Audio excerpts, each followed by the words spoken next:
দেখো বন্ধুরা, আজ কুচি করছে, গোসলের মগ নিয়েছে। কাজ করার জন্য কি কিছু নিলে কি হতো না?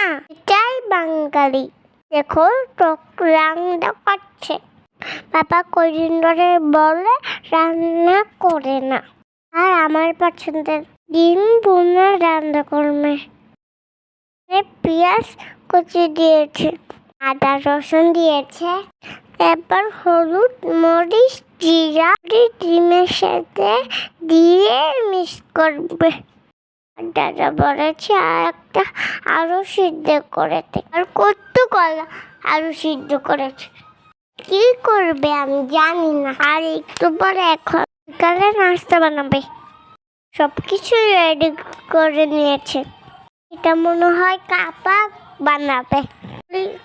গোল গোল করেছে, এবার সুন্দর করে বেজে নেবে। এমনি বন্ধুরা।